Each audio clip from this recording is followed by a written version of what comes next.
Minnesota Lynx star Napheesa Collier blasted WNBA leadership in her exit interview on Tuesday, accusing League Commissioner Cathy Engelbert of being, quote, negligent in her governance. A moment ago, Caitlin Clark spoke on the matter. Take a listen. This is a moment we have to capitalize on. So that's honestly what I would say. I think there's, Fee said it all with what she said, and I think the points she made were very valid.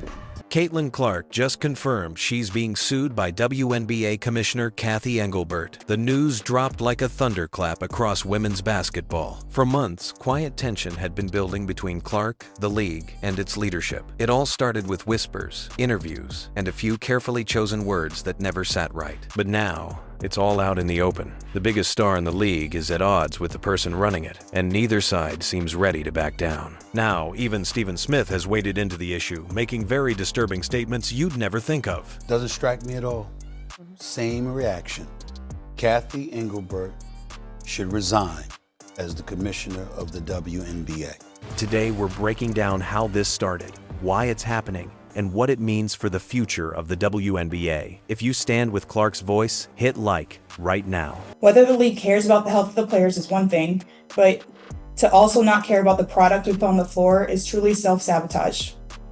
Year after year, the only thing that remains consistent is a lack of accountability from our leaders. It all began with a single interview that nobody expected to blow up this way. During her exit interview, WNBA star and Players Union Vice President Napheesa Collier said something that lit a fire under the entire league. She claimed that Commissioner Cathy Engelbert had told her that Caitlin Clark should be grateful to the WNBA because without the league, she wouldn't have all her endorsement deals. One simple sentence, but it was enough to set the internet on fire. Fans and players alike couldn't believe it. Was the commissioner really trying to take credit for Clark's success? Within hours, clips from the interview went viral. Reporters pressed Engelbert for a response, and she didn't hold back. During a press conference before the finals, she flatly denied ever saying those words. "I did not make those comments," she said. "There are a lot of inaccuracies being reported." She tried to shift the focus back to the games, but the damage was done. Now, just for context, listen to what the commissioner said 1 year ago about Caitlin Clark, because this is going to help put this present situation into context and make her stance clearer as we move further. Well, let me clarify first, because it's proxy season, right? No CEO do you just put the base pay in there. You put their bonus, you put their stock options, you put everything. Caitlin has the ability to make up to $500,000 just in WNBA wages this year. So, of course, they're just looking at a base which is collectively bargained. And actually, it's low because she's the #1 pick. She'll make a little more than that. But she also has millions and millions of dollars of endorsements. She's actually, because she declared to become pro, her endorsements are higher in dollar value. She has a global platform now, not just a U.S. platform. So she's going to do just fine, as will the top players in the league, as every league does. Also, there's comparisons to the men. Those men's leagues are 75 to 120 years old. We're tipping off our 28th season. I would say if you looked at them 28 seasons in, we're further ahead. But I realize we still have a lot of work to do, and it's all about the ecosystem. Now, back to the present. Behind the scenes, Engelbert tried to set up a private meeting with Collier to smooth things over, but that never happened. Collier canceled, and Engelbert reportedly found out from the media. The tension was now undeniable, but words weren't enough. Now it seems the battlefield is moving to court. When Caitlin Clark finally spoke, it wasn't the type of comment people expected to hear. At least, not to people like Engelbert. Clark's statement wasn't a rant or a long post, but it was definitely heavy enough to stop everyone mid-scroll. During a short interview clip now flooding social media, Clark quietly confirmed what had only been a rumor for days, that she's being sued by Commissioner Cathy Engelbert. She didn't shout. She didn't defend herself. She simply acknowledged it, saying she was aware of the situation and that her team was handling things privately. Hey Caitlin, good to see you. Obviously there's been a lot kind of going on this week. What? You might have heard some things. Wanted to see after Napheesa's comments and what she alleged that Cathy Engelbert had said specifically about you, what your thoughts were on that, and have a follow-up. Well, I mean, first of all, I have great respect for Fee, and I think she made a lot of very valid points. And, I think what people need to understand, we need great leadership in this time across all levels. This is straight up the most important moment in this league's history. Well, this league's been around for 25 plus years, and this is a moment we have to capitalize on.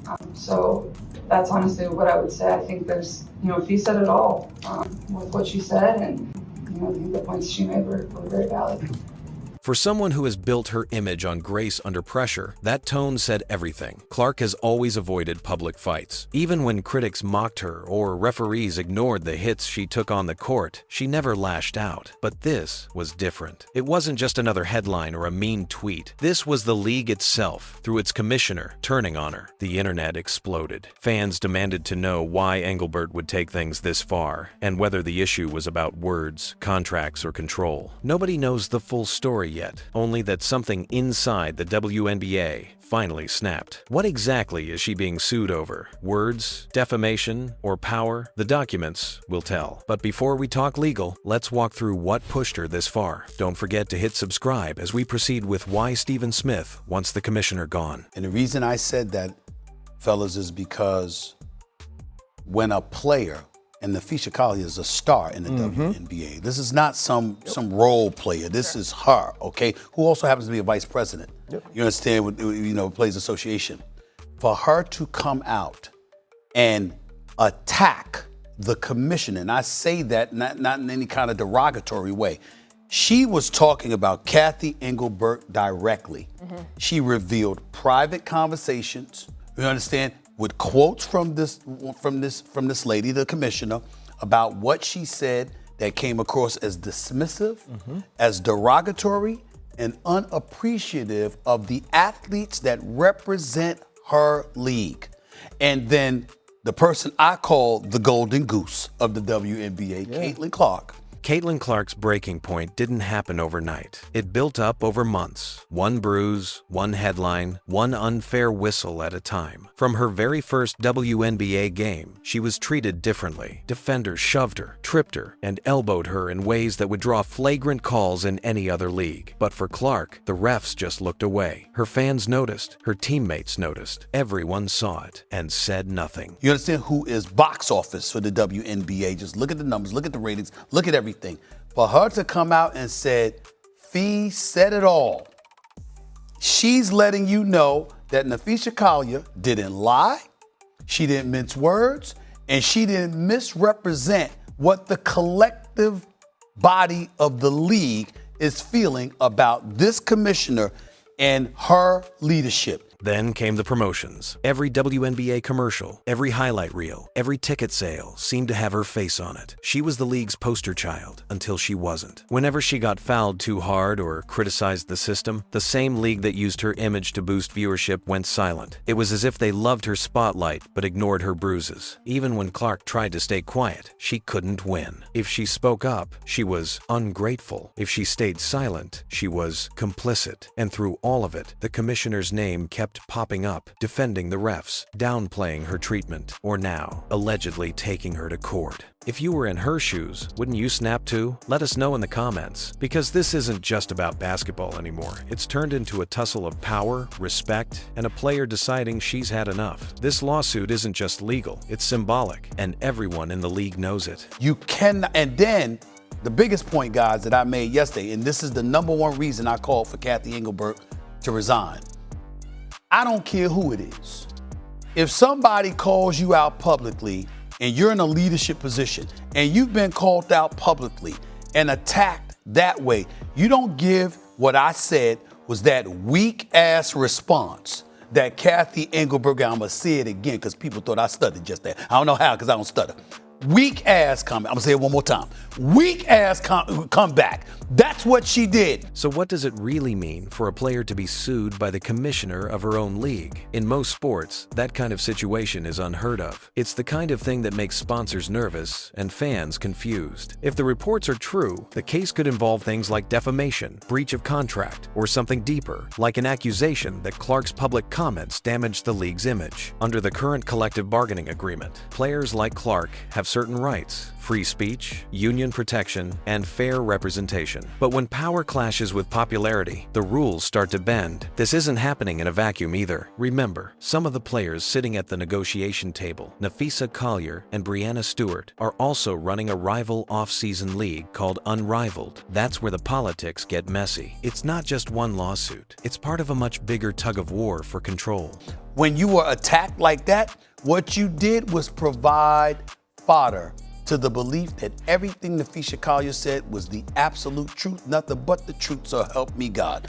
You do that, it's time for you to go. Well, I think the big thing is when you're looking at the WNBA, it's a time for this league to be cohesive. It's a time for this league to be together because they're at a point that not only for the players, but the league is ascending to a point of visibility that it's never been. If this legal fight goes public, it could set a precedent for every athlete who feels silenced by management. Because if the biggest name in the WNBA can't speak her mind, who can? Now imagine the face of the entire league standing across from its commissioner in court. Can you picture that? Right. The WNBA is creating stars. When you think of A'ja Wilson, you look at Napheesa Collier and the way that she started off this early season. If A'ja doesn't take off, if the Aces don't take off the way they are, she's the MVP. She's MVP. She's the MVP. And not only being the vice president, and I'm not pushing back on Stephen A in any way, but she didn't attack Cathy Engelbert. She just quoted her. When you say this is what a person said, this is what a person did, it's not an attack, it's just delivering the news. And when you deliver that news about somebody like Paige, like somebody like Angel, and obviously Caitlin Clark, you're not only disingenuous, you're not only dismissive, you're not only disrespectful, you're ungrateful.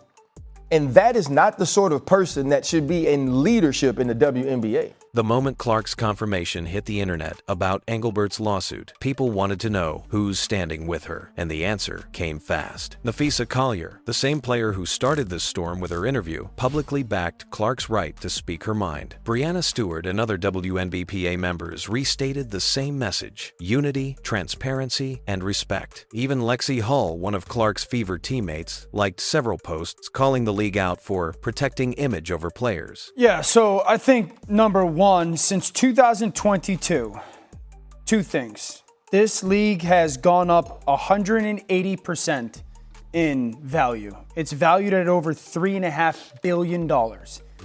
Every single team in the league doubled in value since 2022. That's incredible. So the question is why? Why is Players. So if the players, like the players that you have mentioned, if they're the reason why the league has gone up in value so much, and then those players are, in their words, saying, we have the worst leadership in the world. Gotta go. These are the same players who've watched Clark get shoved, tripped, and targeted before. They know she's not exaggerating matters. The union's leaders have stayed cautious, but their silence says enough. This doesn't just affect Clark alone. It affects every player who's been told to keep quiet for the sake of business. As of now, no major front office official has publicly supported her. Maybe they're waiting for legal clarity, or maybe they're scared to pick a side. But online, the fans already have. If you believe players should always have a voice, comment, stand with Clark below, because one thing's clear: public opinion moves fast, and the sponsors are already watching to see which way this turns. The moment news of the lawsuit hit, the internet caught fire. Headlines popped up everywhere. Analysts debated whether this was bravery or chaos. Sports talk shows called it the most shocking story in WNBA history. On X and Reddit, fans flooded threads with number Fire Cathy, memes of the "This is fine" dog, and side-by-side photos of Clark and the commissioner. Some called it justice, others called it madness. The league has a buzzword that they've rolled out as talking points for the CBA as to why they can't pay the players what we're worth. That word is sustainability.